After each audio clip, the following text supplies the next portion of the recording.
Hello, everyone. Good Sunday to ya. I know I don't usually do this on Sundays, and then I usually end up doing them on Sundays.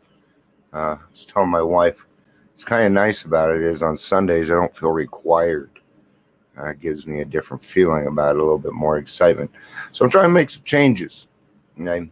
Um, so if you guys have suggestions, changes, I don't know what it is with StreamYard, but I got to start doing something because I got to utilize this green screen in order to get more done. Um, there's also something, if you don't listen to my podcast, there's maybe something that you don't know. And starting today, I'm going to utilize my theme song. Trudging Together actually has a theme song. So I know I didn't do it today.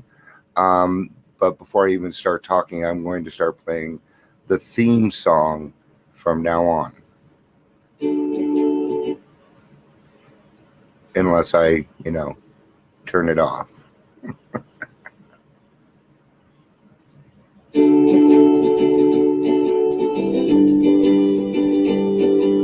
woods can be dense for our acts. The sea can be deep for our diving. Hope comes and stops us in our tracks. Bravely we prove in our striving, trudging together each day. Where there's a will, there's a way. All right, pretty cool, right? Yeah, so that's my Trudging Together song. One day I will be able to put it on without having to put it through a speaker and then through a microphone. It's those little things that I need help with. So, but we will get them figured out. Time to shave the head, huh? So, yeah, should we get to it? Should we get to it today? I think I had something to talk about before we got started. Yes, willingness.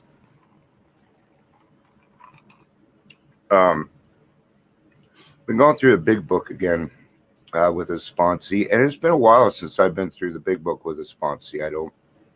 Not many people ask me to be their sponsor. I'm available, but just don't get asked a lot. So that's been pretty neat.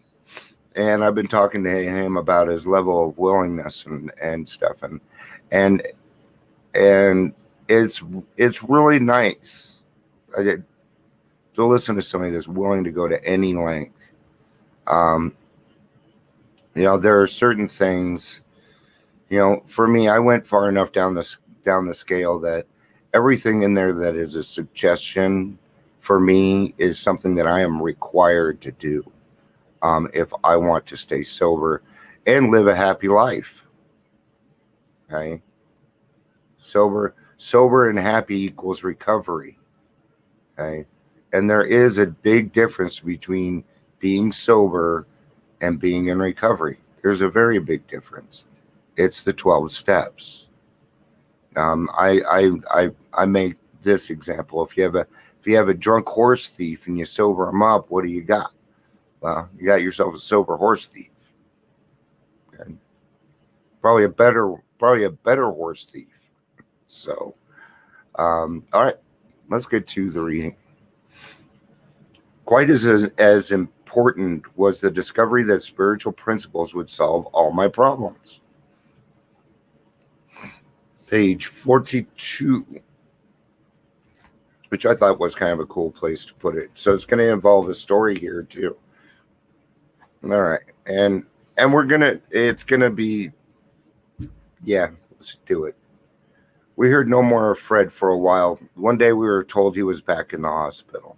So obviously they've been talking to this guy for a minute or two, right? This time he was quite shaky. He soon indicated he was anxious to see us. The story he told us is most instructive, for here was a chap absolutely convinced he had to stop drinking. He had no excuse for drinking, who exhibited splendid judgment and determination in all other concerns, yet was flat on his back nevertheless, right? So our problem solving, we try and utilize our regular problem solving for our drinking illness, and it doesn't work. And we may even be really good at problem solving with everything else in the world, but when it comes to this, it doesn't work. And I know this because I am a huge problem solver. I love solving problems, especially when it comes to the human psyche. Let him tell you about it. I was much impressed with what you fellows said about alcoholism. Oh, gee, thanks. So glad you're impressed. And I frankly did not believe it would be possible for me to drink again. I rather appreciate your ideas about the subtle insanity which precedes the first drink, and that's the mental obsession right there. But I was confident it could not happen to me after what I had learned. I reasoned I was not so far advanced as most of you fellows yet, that I had been usually successful in licking my other personal problems, and that I would therefore be successful where you men failed. And you guys remember me talking about being terminally unique? That's it. This is it right here. This is where somebody's terminally unique. Now, do you see how his problem solving skills, which are usually very, very good, mean absolutely nothing in this situation? I felt I had every right to be self-confident. Now he's given himself the right to be confident. He probably had 3 days. That would be only a matter of exercising my willpower and keeping on guard. And I think we all tried that at one point or another. So that's not unusual. In this frame of mind, I went about my business for a time. All was well. I had no trouble refusing drinks. And why are you in a place where people are offering you drinks? And began to wonder if I had not only been making too hard work for a simple matter. So do you see how he's already set himself up? Why are you in a situation where people are offering you that stuff? Just saying, you sit too long in the barber shop, you're gonna get your hair cut.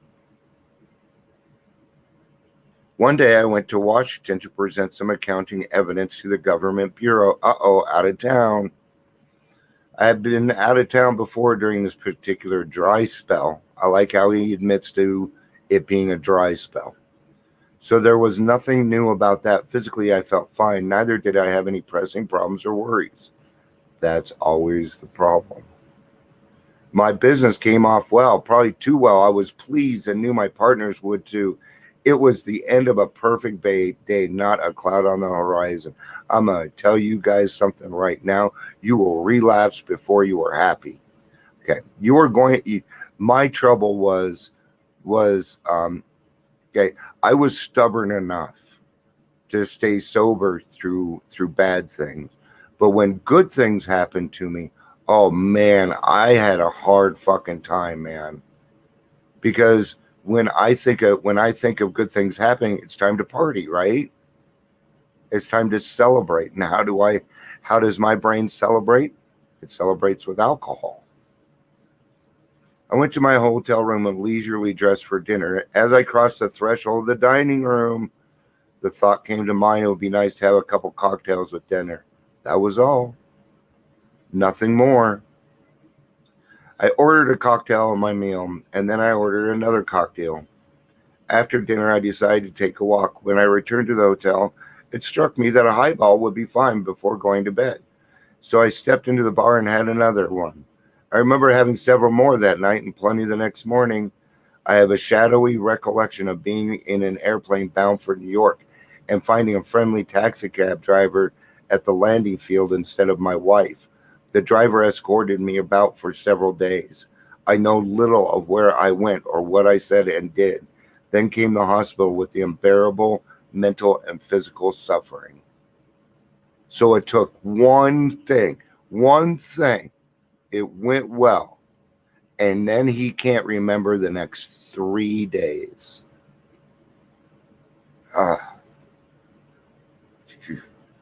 It reminds, the reason I do that is I went through a lot of DTs, and they fucking hurt, man. As soon as I regained my ability to think, I went carefully over that evening in Washington. Not only had I been caught off guard, I had made no fight whatever against the first drink. This time, I had not thought of the consequences at all. I commenced to drink as carelessly as though the cocktails were ginger ale. I now remember what my alcoholic friends had told me, how they prophesied that if I had an alcoholic mind, the time and place would come, I would drink again. I'm going to kind of read quick. Well, I never do that. They said that though I did raise a defense, I don't know where that was, it would one day give way before some trivial reason for having a drink. In this case, good news. Well, just that happened and more. For what I had learned of alcoholism did not occur to me at all. I knew from that moment that I had an alcoholic mind. I saw that the willpower, self-knowledge would not help in those strange mental blanks. That's the powerlessness. I have never been able to understand people who said that they had a problem that had them hopelessly defeated. I knew then it was a crushing blow. Okay. And I do kind of want to point out, okay, now when they went in and talked to him, he obviously wasn't ready, right? He had to go try it one more time. So sometimes our job is to give them enough information so that when they are ready, they know where to go and what to do. I call it fucking up their drinking career. That's what I call it. 2 members of Alcoholics Anonymous came to see me. They grinned, which I didn't like so much. And then they asked me if I thought myself an alcoholic, if I was really licked this time, right? And this is a 12-step call.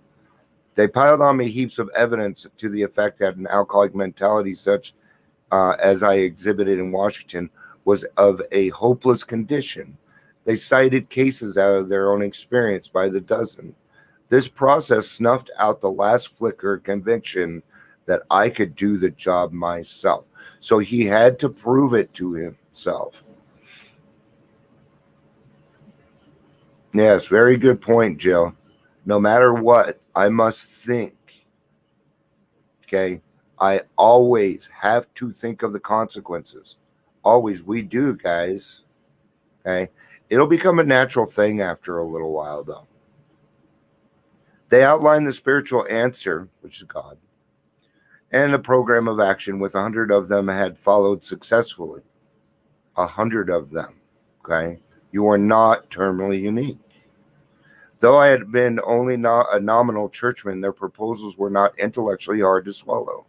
But the program of action, though entirely sensible, was pretty drastic. It meant I would have to throw several lifelong conceptions out the window. That was not easy. But the moment I made up my mind to go through with the process, I had a curious feeling that my alcoholic condition was relieved, as, in fact, it proved to be. Quite as important was the discovery that my spiritual problems would solve all my problems, that my spiritual principles would solve all my problems.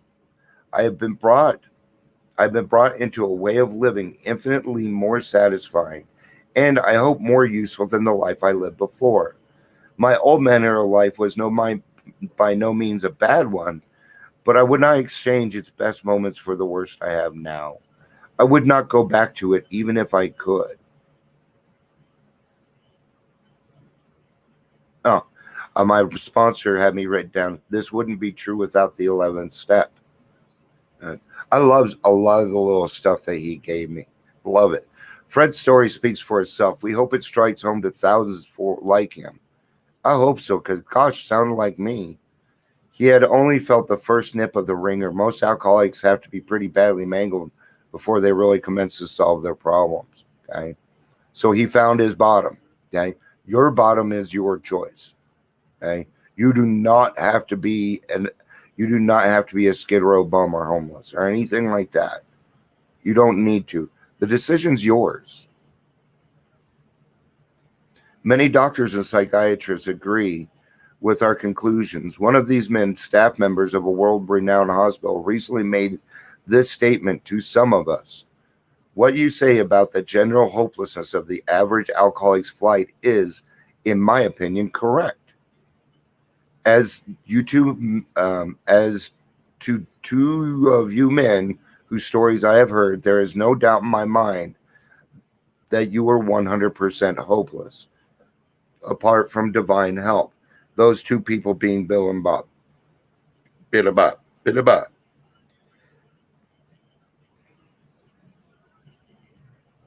Hold on. Sorry. And I was holding a burp. wasn't anything, trust me. Had you offered yourself as patients at this hospital, I would not have taken you. That right there. God, that's got to be, oh my God, that's got to be a smack upside the head. If I had been able to avoid it. People like you are too heartbreaking. Though not a religious person, I have a profound respect for the spiritual approach in such cases as yours. For most cases, there is virtually no other solution. Once more, the alcoholic at certain times has no effective mental defense against the first drink, except in a few rare cases. Neither he nor any other human being can provide such a defense. His defense must come from a higher power, and that is because of the mental obsession. Okay? That is why we need God in our lives, or a higher power. Through the recovery process described in the Big Book, I've come to realize that the same instructions that work on my alcoholism work on much more. Yes. So alcoholism is just a disease, is a symptom of the disease. Okay. So yes, your spiritual answer is going to be a remedy for pretty much everything that you do. Okay. Why? Because it can place you in a place of neutrality so that you can problem solve without your head being all stupid. Okay. That's why. Whenever I am angry or frustrated, I consider the matter of manifestation the problem within me. Alcoholism. Okay. They tell you something. Lying, addictive. Stealing, addictive. Everything that we did was addictive. Well, let me put it a different way. Was a habit. Okay. Lying is a habit, man, and you got to get rid of it. As I walk through the steps, my difficulty is usually dealt with my difficulty is usually dealt with long before I reach the 12th suggestion. Okay, you guys hear me say this a lot. Also, this program's like the Karate Kid. You don't even know that you're learning, okay, until the problem comes up. And then we suddenly realize that God is doing for us what we could not do for ourselves. Yes, I know. Bronco game's coming on in 15 minutes. I'm hurrying up. Actually, I think it's at 2:20 today. And those difficulties that persist are remedied when I make an effort to carry the message to someone else. These principles do solve my problems. I have not encountered an exception, and I have been brought to a way of living which is satisfying and useful. So how can you argue with that? All right? So, all right, guys. That was kind of fun. A 20-minute session this time, but yeah, that was fun. I think I'm gonna use the theme song when I come on now. If you guys have other suggestions, things that you'd like to see, you know, how I bring things up. So if you want me to do things like show people's comments and things like that, then you got to comment, because if you don't comment, I can't put it up. So it's going to work together. Okay. So I need other people, the people that are willing to kind of join in a little bit more with me. We've been doing this long enough together now. We're coming on 2 years that I've been doing this. So I need you guys to start talking a little bit too. Cool. All right. Go Broncos. Right. It should be a good game. Both teams suck. So should be a good game. All right. Have a good day, guys. I'll be back tomorrow. Love y'all. Have a day. Peace out. Love you.